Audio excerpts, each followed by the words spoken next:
Ya estamos de vuelta con el siguiente conferencista y siguiendo el programa precisamente que ustedes están viendo en nuestra pantalla, tenemos al maestro Orlando Goncalves de Portugal con el tema 20 claves de la comunicación política moderna. Orlando Goncalves es un consultor político y estratega con más de 32 años de experiencia en campañas electorales, marketing de gobierno y sobre todo manejo de crisis. Ha desarrollado más de 300 proyectos en campaña en 13 países y por supuesto, como es bien conocido en la consultoría política, Orlando Goncalves, cada conexión o cada chat que tenemos está en diferente región, así que hacemos conexión con Orlando. ¿Qué tal? Muy buenas noches para ti, Orlando, tardes para acá en Ciudad de México. Hola, José Luis, qué gusto poder estar con ustedes y con la audiencia. Feliz de estar aquí. Nosotros encantados de que nos hagas un espacio, Orlando, y de poder justo compartir este tema que nos traes tan interesante y sobre todo que es, me imagino que es algo que va de la mano con las videocharlas que nos compartes de manera frecuente. Y quien no esté suscrito, suscríbanse al canal o al chat de Orlando, porque vaya que hay interés y son temas fáciles de digerir y fáciles de comprender y que están sucediendo en el día a día, Orlando. Así es, va un poco de la mano de eso. Arranqué haciendo las 20 claves y ahora de la comunicación política moderna y ahora estoy evolucionando y pareciera ser que vamos a llegar a las 100 claves y transformar eso en un libro que va a ser de distribución gratuita como el anterior para todo aquel que quiera aprovechar y tener una perspectiva y una mirada distinta de lo normal. Así es, pues lo esperaremos y estaremos muy atentos. ¿Quieres compartir la presentación, Orlando? Sí. Ok, es en presentar y luego compartir pantalla. Ahí está cargando. Ok, perfecto. Sí, justo una actualización en la plataforma y de pronto a todos nos desnorteó el cómo estaba ahora para compartir. Listo, Orlando, es todo tuyo este espacio y adelante, ya Ahí estamos se viendo. ve la presentación. Sí, es correcto. Ok. Bueno, nuevamente agradecerte, José Luis, a ti y agradecerle a quienes están conectados y quienes se seguirán conectando. La idea de hoy es hablar un poco sobre los principios de la comunicación política moderna y las nuevas tendencias, lo que hemos llamado claves de la comunicación política moderna. Comencemos por el contexto. El 69% de los ciudadanos está insatisfecho con la democracia, según el informe Latinobarómetro de 2023. 54% dice que no le importaría tener un gobierno no democrático siempre y cuando éste resolviera sus problemas. 77% dice que los partidos no están funcionando bien y no se sienten representados por estos. Hay más de 60 conflictos armados en el mundo, 4.800 millones de personas hoy son más pobres que en 2019 y los 5 hombres más ricos del mundo han duplicado su fortuna desde 2020. ¿Eso qué quiere decir? Bueno, que estamos en un contexto muy complicado. Yo digo que no estamos en una era de cambio, sino en un cambio de era, y eso es mucho más radical y profundo, con cambios a alta velocidad, escenarios volátiles, cambiantes e inesperados. Y lo que nos está dejando son democracias de minorías, es decir, presidentes que cada vez son electos con menos votación, con lo cual hay una hiperpolarización en las sociedades y los discursos estigmatizantes, exclusivos y divisores generan sus efectos y hacen que una buena parte de la población se abstenga. Eso también hay que entender que hemos tenido muchos conflictos en la región, Chile, Ecuador, Perú, Brasil, Colombia, Panamá, han tenido protestas y protestas fuertes porque no están satisfechos con sus gobiernos. Por supuesto, no podemos dejar de lado la pandemia que puso en riesgo la salud mental de todos nosotros, en especial de los niños y adolescentes de América Latina y el Caribe, según el informe de la UNICEF, dando por entender este informe que la ansiedad y la depresión representan más de la mitad de los trastornos mentales de los adolescentes y lo más grave, 10 adolescentes mueren cada día por suicidio. Es la tercera causa de muerte entre los adolescentes de 15 a 19 años. El 15% de los niños y niñas y adolescentes viven un trastorno mental diagnosticado. Y hay un estudio muy interesante que hicieron en los Estados Unidos basado en los rasgos de la personalidad del modelo de 5 factores que son el neuroticismo, extroversión, apertura, amabilidad y escrupulosidad. Y todos estos fueron alterados después de la pandemia. El neuroticismo es la capacidad de ir de la euforia total a la depresión en muy corto tiempo, en lapsos muy cortos, como también se va de la depresión a la euforia. La gente dejó de ser extrovertida, se ha cerrado, y la gente dejó de ser amable. Y sobre todo en los escrúpulos la gente piensa, siente, percibe que por más que se esfuerce no está logrando hacerlo mejor para proveer a su familia o para atender a su familia.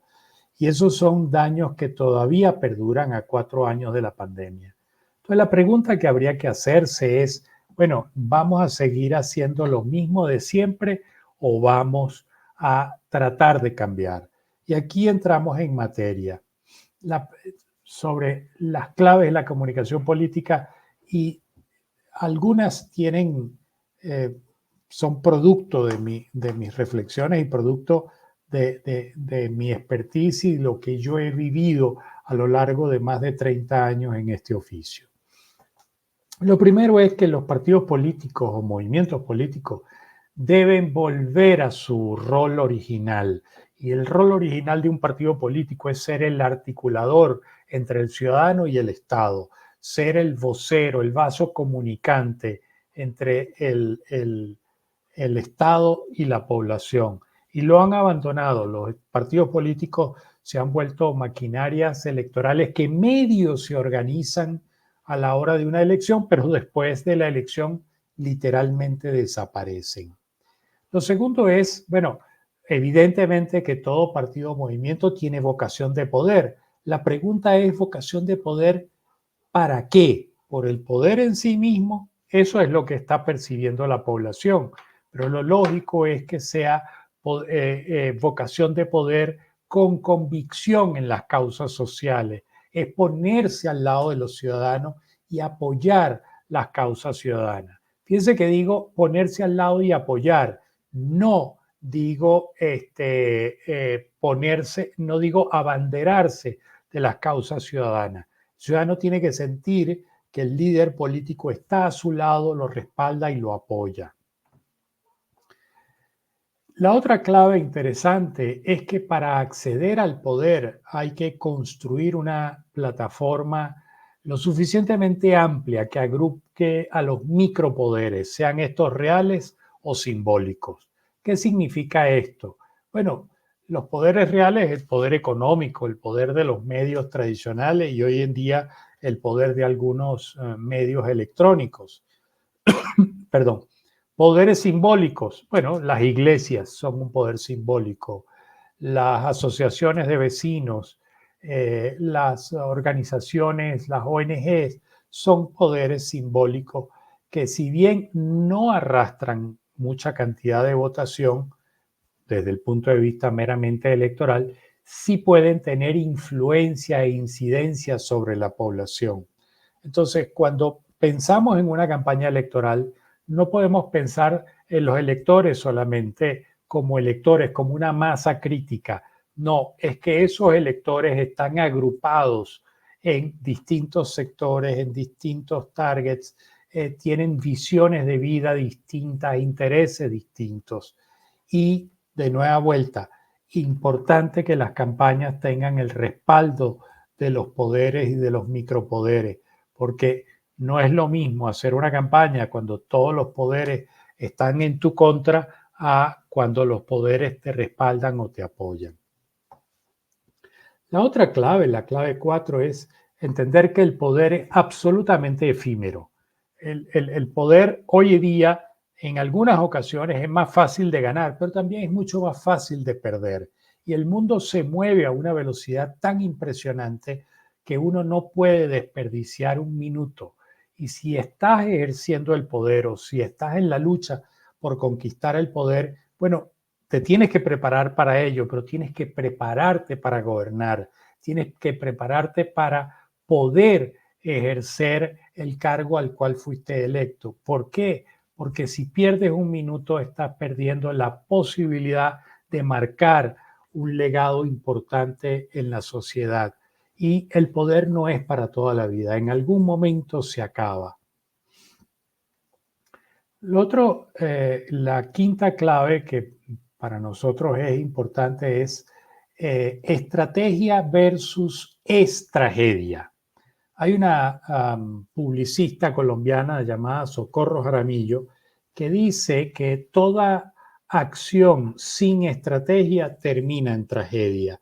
Y eso es lo que sucede con muchas campañas electorales que sencillamente se lanzan, se les ocurre que pueden aspirar a un cargo de elección popular y entran a la contienda, pero no tienen equipo, no tienen estrategia, no tienen investigación, van haciendo las cosas que se les ocurre y resulta que así no hay manera de ganar una elección.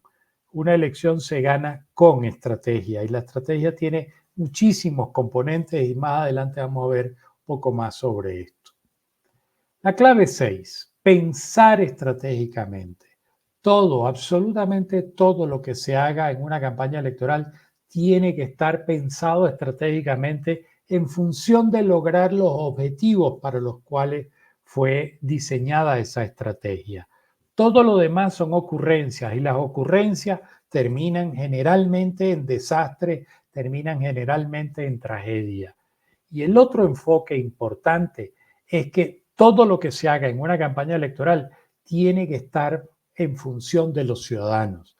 La campaña se trata de los ciudadanos, no de los candidatos. La campaña se trata de lo que los ciudadanos piensan, sienten, quieren, anhelan, temen y cómo usted como candidato o como candidata le va a dar respuesta a esas angustias y a esos anhelos de los ciudadanos. Entonces, primero, pensar estratégicamente todo lo que se realice y segundo, los ciudadanos son el epicentro de toda acción, de toda campaña.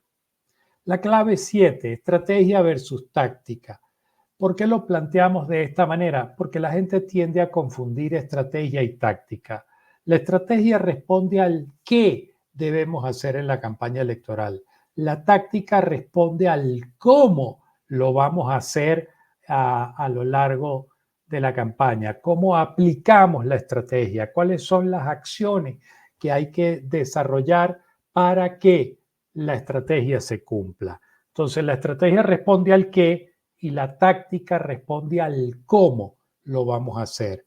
Tener claridad en los dos conceptos es fundamental, porque a veces se piensa que con una que otra acción táctica, bueno, eso ya es una estrategia y con eso avanzamos. No, eso tiene que responder a una estrategia. La estrategia, de nueva vuelta, te dice el qué vas a hacer, la táctica, cómo lo vas a desarrollar. Luego, en política, la forma pesa tanto o más que el fondo. ¿Qué quiero decir con esto? Los candidatos y los líderes políticos se ocupan mucho de qué van a decir, qué van a transmitir, cuál es el mensaje. Y resulta que es mucho más importante a veces la forma como lo vas a decir, producto de la comunicación no verbal. la expresión facial, el lenguaje corporal del candidato, del líder político, representa el 55% del total de la comunicación. La calidad vocal, el tono, la variación, el timbre de voz representa el 38% y las palabras solo representan apenas el 7%. Entonces, lo importante muchas veces no es lo que vas a decir, sino cómo lo vas a decir. Y eso en muchas campañas cometen el error de no tomarlo en consideración. La clave 9, emociones versus racionalidad. Todo, absolutamente todo lo que se haga en una campaña tiene que ser pensado estratégicamente, ya lo dijimos antes, pero su ejecución tiene que ser emocional, tiene que contagiar al elector, tiene que contagiar primero que todo a los miembros del equipo y luego irradiar eso hacia el electorado. Entonces, las acciones a desarrollar son pensadas estratégicamente en la frialdad de la racionalidad, pero la ejecución es una ejecución absolutamente emocional. Clave 10. El foco de la política hoy en día es mover las emociones para acercar el electorado a nuestra propuesta o a nuestra posición política. Antes se decía los candidatos tienen que ser cercanos a la gente. Bueno, eso sigue siendo correcto. Pero hoy en día lo importante, además de que el ciudadano, de que el candidato o la candidata sean cercanos, es que la propuesta que planteemos tiene que mover emociones en ese electorado para acercarlos a nuestra posición. En la medida en que los acerquemos, en esa misma medida estamos consiguiendo que aumentar probablemente nuestro caudal electoral.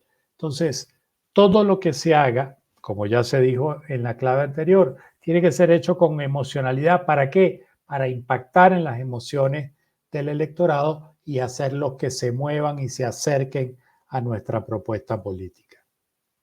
Clave 11. Escuchar, escuchar, escuchar y seguir escuchando. Y para ello se investiga, se estudia y se debate.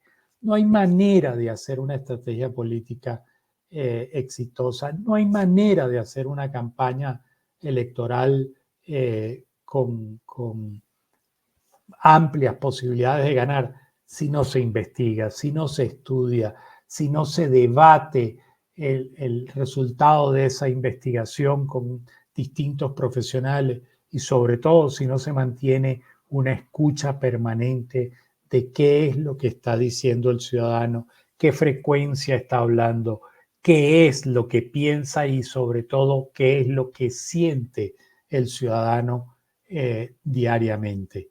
Eso es fundamental hoy día y sin embargo hay campañas que todavía se arriesgan a tratar de adelantarse en este mundo sin investigar, sin estudiar, sin debatir y mucho menos sin escuchar. Quiero colocarles un video que uso mucho en mis presentaciones, un video que ya tiene varios años, pero es un video que demuestra cómo, producto de la investigación, logramos llegar a la conclusión de cuál era el mensaje correcto y el mensaje que podía impactar. ¿Y de dónde salió ese mensaje de la investigación? ¿Y qué salió en esa investigación? Lo que la gente pensaba, lo que la gente sentía, lo que la gente percibía. Y lo que hicimos fue plasmarlo en este video.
Como ven, un mensaje sencillo, simple, pero muy emocional.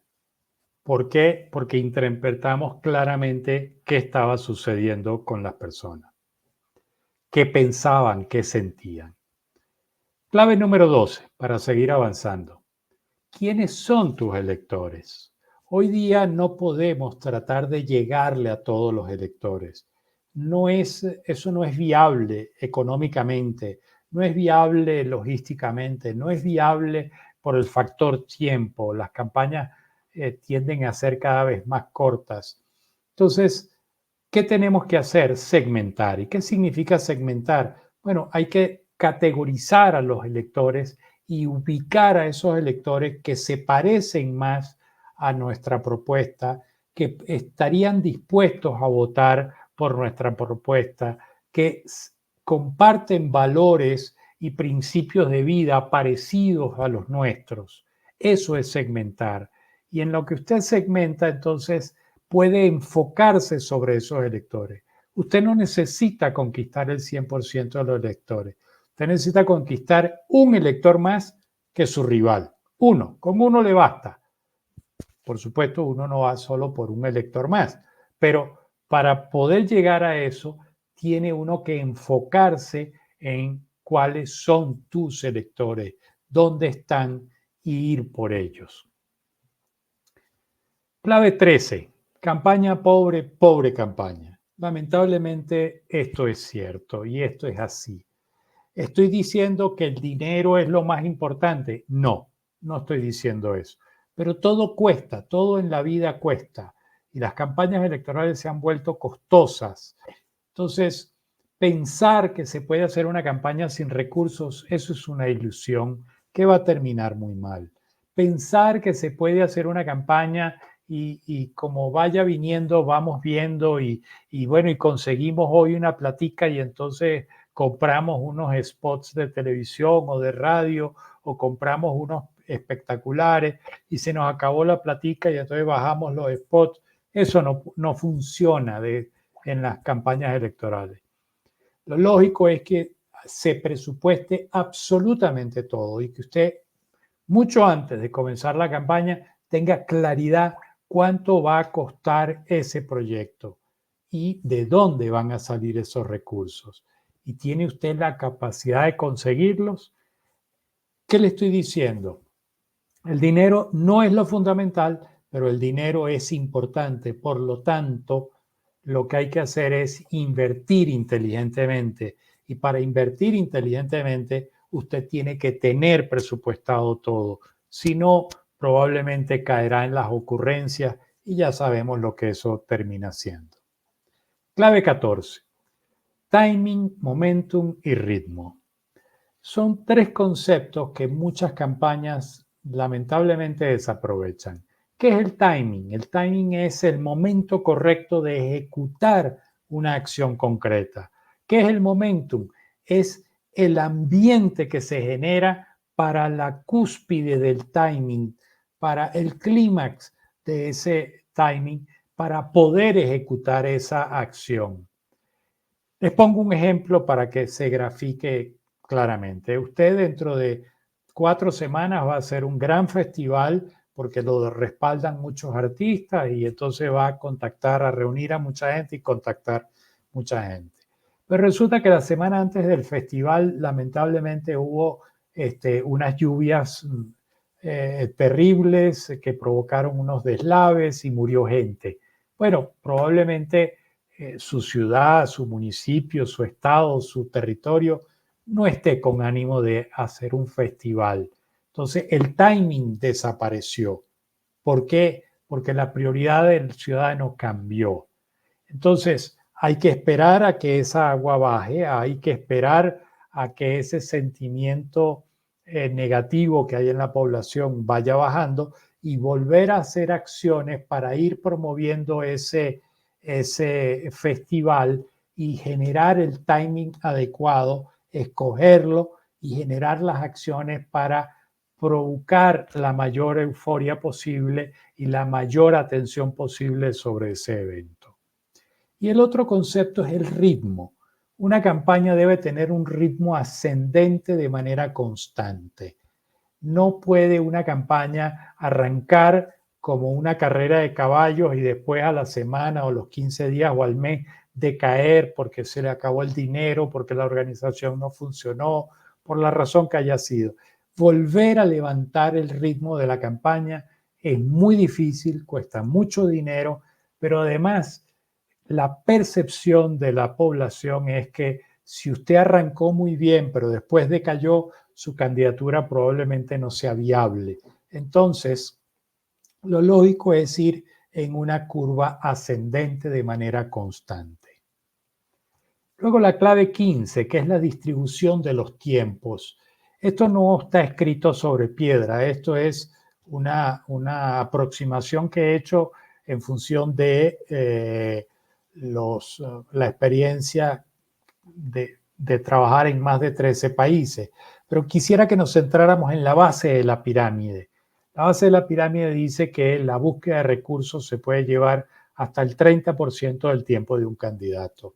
Y eso es fundamental y sin embargo la gran mayoría de las campañas no le dedican el tiempo correcto ni la cantidad de tiempo correcta para eso. ¿Por qué? Porque los candidatos y las candidatas se desesperan y prefieren ir a estar en contacto con la gente, prefieren ir a los medios, pero resulta que si buscan el dinero entramos en la clave 16. ¿Por qué? Porque esto es un círculo virtuoso que no se detiene en toda la campaña. Cuanto más dinero tenga, más eventos usted va a poder hacer. Cuanto más eventos, más contactos. Cuanto más contactos, más seguidores. Cuanto más seguidores tenga, más puntos va a tener en las encuestas. Cuanto más puntos tenga en las encuestas, más dinero va a tener para su campaña. Por lo tanto, puede hacer más eventos, puede contactar más gente, consigue más seguidores, consigue más puntos en las encuestas. Y eso es un círculo que no se detiene. Pero entonces hay que dedicarle el tiempo necesario para poder conseguir los recursos que se requieren para la campaña. Luego, clave 17. ¿Cuál es el gran secreto de la comunicación política moderna? Bueno, Ralph Murphy, que en paz descanse, decía que había un solo secreto. Y el secreto es que no hay secreto. La comunicación política no se trata de ocurrencia. Y aquí una alerta para los famosos gurúes que hacen presentaciones fabulosas, que se ven bonitas, pero que después, que tienen recetas mágicas, fórmulas mágicas para ganar la elección, pero resulta que después las acciones que ellos proponen no se puede aplicar. ¿Qué hay en la comunicación política moderna? Hay mucho estudio, hay investigación, hay trabajo, hay disciplina, hay debate, hay escucha, pero no hay fórmulas mágicas.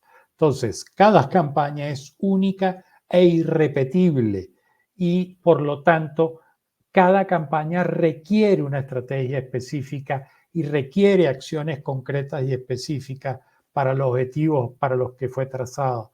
No hay receta. Lo que a usted le funcionó en la elección pasada no necesariamente le va a funcionar en esta elección. Tan simple como eso. Puede ser que le funcione, pero en la mayoría de los casos no necesariamente.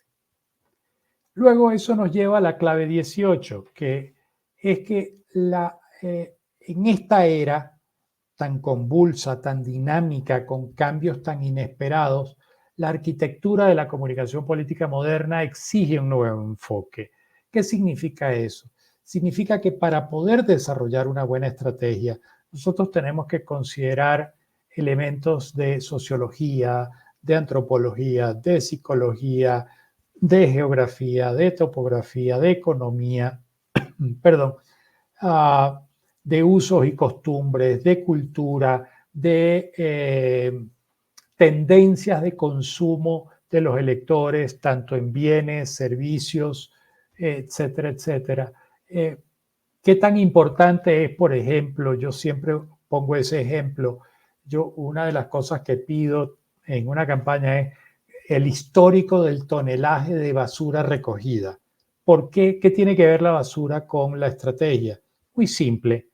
Si la economía está bien, la gente tiene mayor poder de compra, por lo tanto, genera más basura. Por lo tanto, se incrementa el tonelaje de basura recogida en la ciudad, en el municipio, en el estado. Si la gente no tiene dinero, si la economía está mal, la gente compra menos, por lo tanto genera menos basura, por lo tanto hay una caída en el tonelaje de basura recogida. Eso es un indicador y una cosa es los lentes a través de los cuales la gente ve su realidad, si la economía está bien, y otra si la economía no está bien.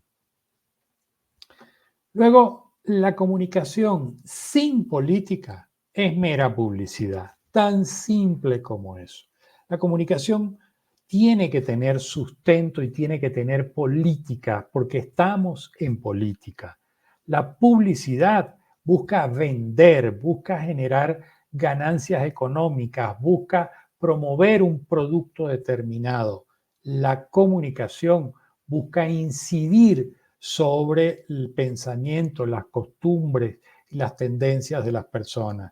Entonces, hay una gran diferencia entre los dos, entre comunicación y publicidad, y de nueva vuelta, la comunicación, el colocar una valla o un espectacular con la foto del candidato y el nombre del candidato, si no hay un mensaje que conecte con el sentimiento de la población, es una mera publicidad. No hay no hay un enganche poderoso que mueva las emociones de los ciudadanos. Y por último, la clave 20, que es la toma de decisiones de un elector. Bueno, antes se decía, hace apenas 20 años, se decía que para ganar una elección había que hacer tres cosas: dar a conocer su nombre, dar a conocer su oferta electoral y pedir el voto. Bueno, eso ha cambiado radicalmente. El proceso hoy es como una cascada, tal cual como se ve en la imagen. ¿Qué significa? Significa que lo primero que tenemos que hacer es escuchar a la gente. Lo segundo que tenemos, si hemos escuchado a la gente, llamar su atención. Y llamar su atención no con bailecitos en TikTok, es simplemente llamar su atención con temas de interés mutuo, y resalto la palabra mutuo. El elector tiene que sentir que el candidato o la candidata está hablando de un tema que a él como elector le interesa, pero él siente, ese elector siente que ese candidato, esa candidata también le interesa ese tema. Cuando eso sucede, entonces despierta el interés del elector y el elector busca identificar quién es la persona que está hablando. Y en cuestión de segundos se hace una imagen de ese candidato o esa candidata. Si esa imagen es positiva por la forma como está vestida, por lo que está diciendo, por cómo lo dice, por su gestualidad, bueno, el proceso de la cascada de agua, de la caída de agua continúa. Si por alguna razón esa imagen es negativa, es como si se cerrara el paso del agua en la parte de arriba de la cascada y no fluye no fluye el agua. Por lo tanto, no fluye el proceso. El siguiente punto, entonces, es que el elector entra en lo que se llama la profundidad de la imagen. ¿Y qué es la profundidad de la imagen? Es conocer algo más de ese candidato o de esa candidata. Y aquí la campaña tiene que hacer esa labor de poner a la disposición del elector más elementos para que la persona, el elector, pueda sentirse más cerca del ciudadano.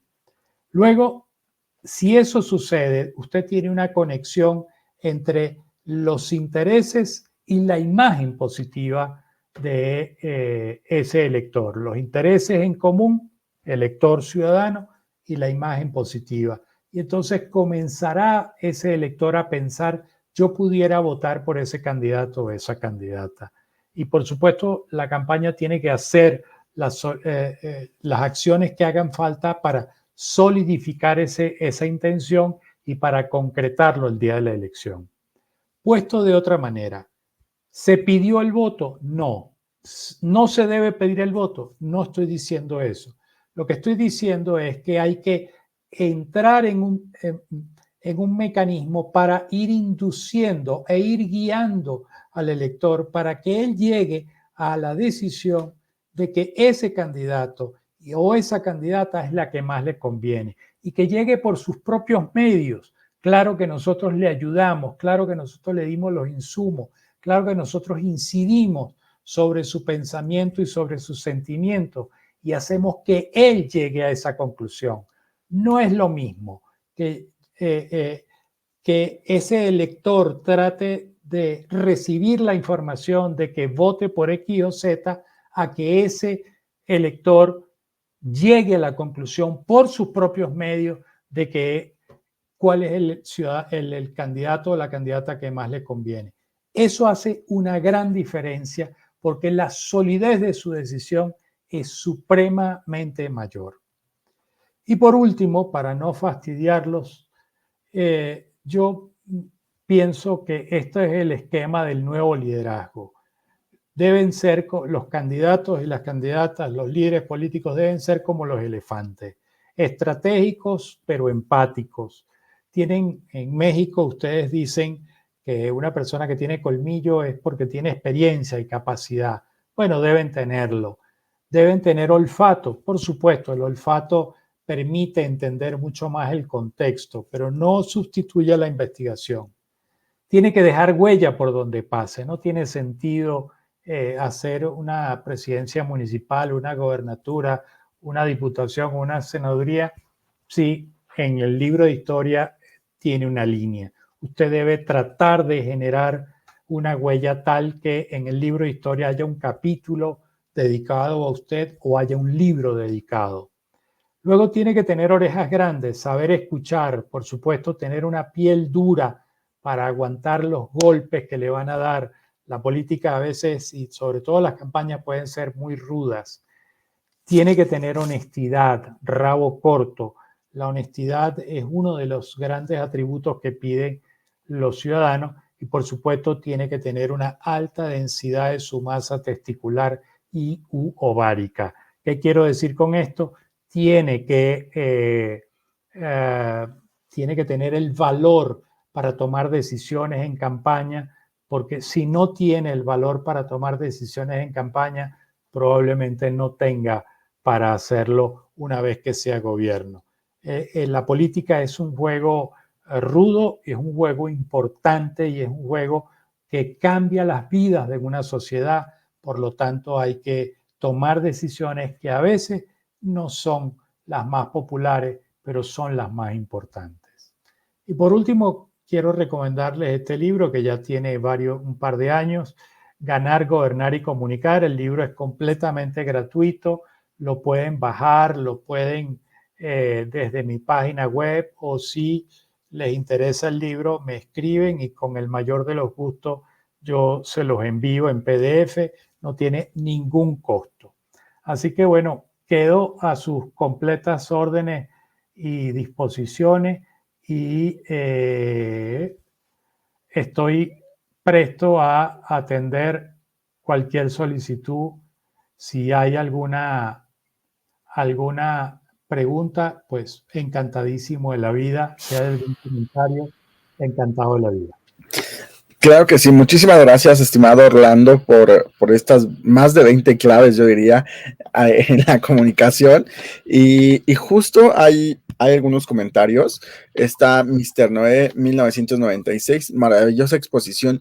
Muchas gracias por tantos aportes de alto nivel. Gracias, Orlando.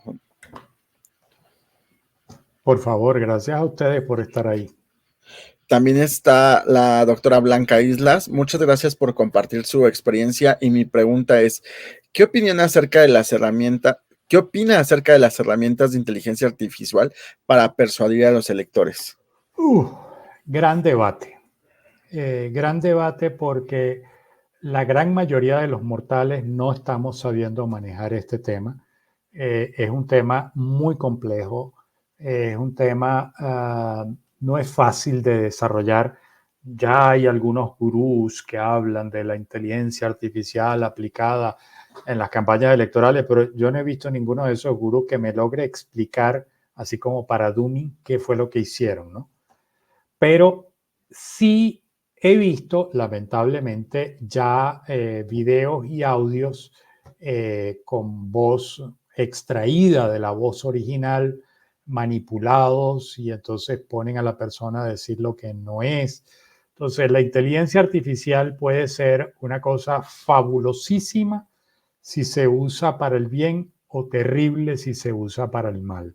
Yo confieso, me declaro analfabestia en el tema de inteligencia artificial. Todos los días le dedico a leer un poco sobre eso y aún me cuesta mucho dimensionar todo lo que se puede hacer, pero sobre todo cómo lo puedo hacer.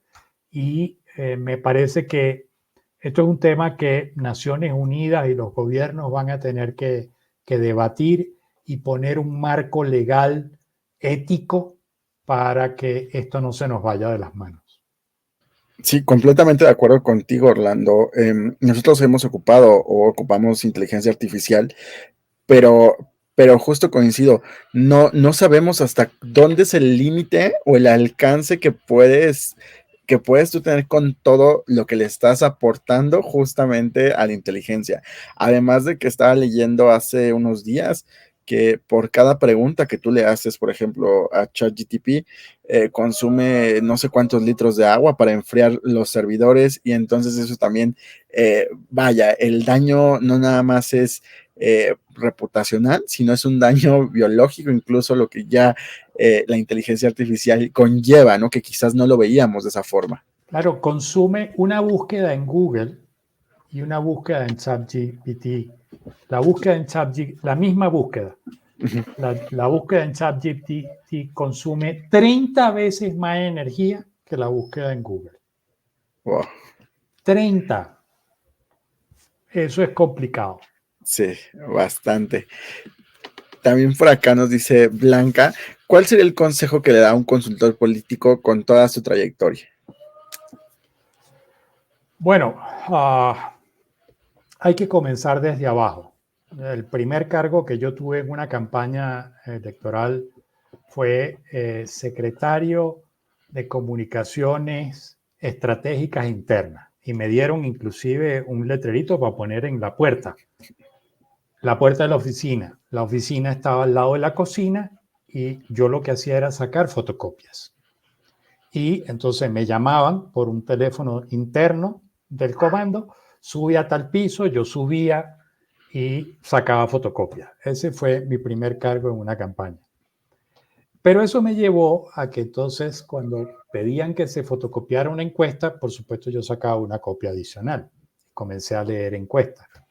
Y cuando había focus group, entonces, y yo reproducía los resultados de los focus, yo sacaba una copia adicional. Entonces, primer consejo, comience desde abajo.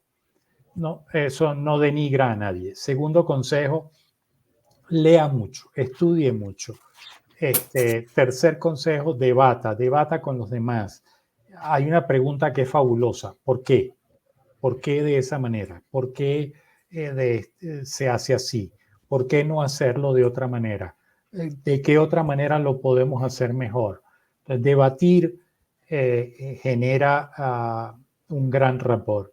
Y lo otro es, la inteligencia colectiva siempre será superior a la inteligencia individual.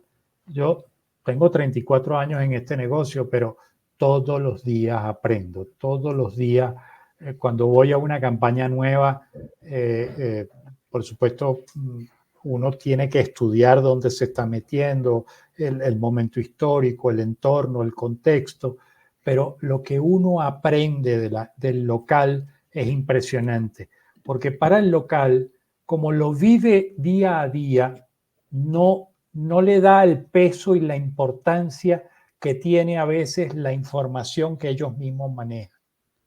Entonces, la inteligencia colectiva es fundamental. Me parece que esos 4 serían los consejos que yo le daría a cualquiera que quiera comenzar en este oficio. Además de divertirse, perdón. Muchísimas gracias, Orlando. Y tenemos otras dos. ¿Cuál ha sido el proceso de investigación más complejo a lo largo de su trayectoria? Mira, el proceso, hemos hecho varios estudios, pero con neuromarketing, y es una herramienta que me fascina porque no hay manera de mentirle al cerebro. El ser humano está diseñado para no mentir. Entonces, cuando se someten las campañas a estudios de neuromarketing, no hay manera de que te mienta, porque tú puedes decir, no me gusta esa fotografía, pero el área de tu cerebro que se excitó y que me arrojó en los datos es que efectivamente conectaste con ella. Entonces creo que hay una campaña que hicimos en México justamente, donde le pedimos a un gran publicista amigo que nos hiciera, después que le dimos el feedback, que nos plasmara gráficamente la campaña. Y le pedimos que hiciera 3 versiones. Por supuesto, como buen publicista, hizo una sola, porque era la campaña, él había entendido claramente lo que le habíamos dicho.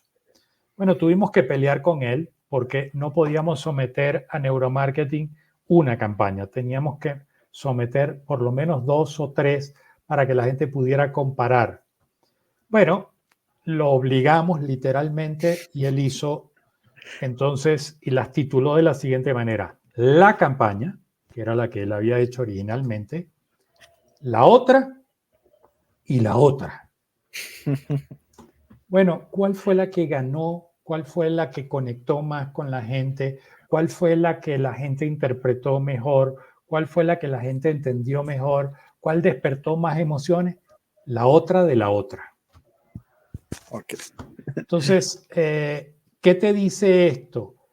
Que por mucho olfato que uno tenga, por mucha experiencia que uno tenga, la investigación no hay manera de sustituirla.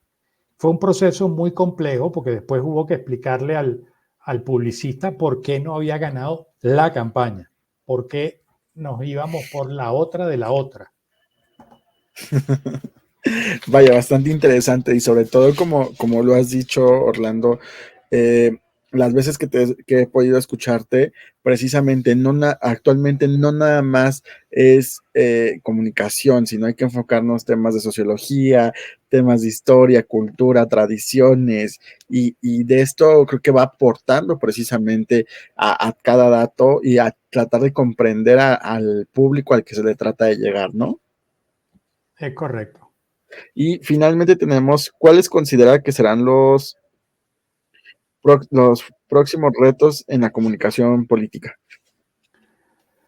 Bueno, el primer reto es el tema de la inteligencia artificial, cómo la vamos a manejar. Me parece que esa es lo que se nos viene encima y cómo la vamos a manejar para el bien, cómo vamos a poder bloquear lo malo. Ese es el punto 1. El punto 2 es, estamos transitando, hay un informe, el 8º informe,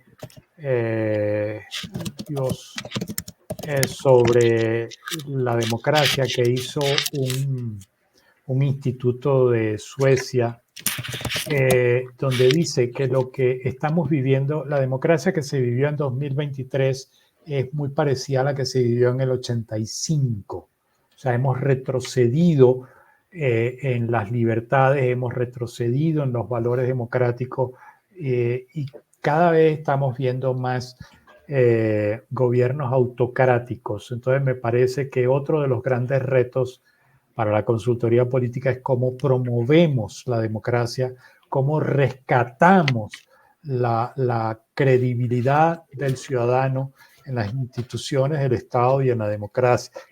Cómo hacemos y motivamos al ciudadano para que participe, no solo en ir a votar, sino que participe en la discusión de lo público.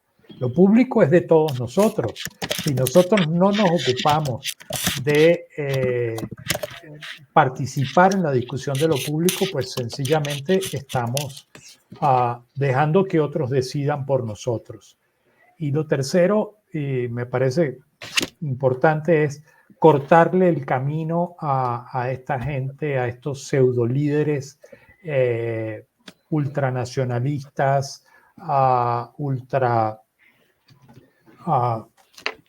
conspiradores de la teoría de la conspiración que manipulan a la gente, que tratan de estimular la rabia y la frustración de la gente.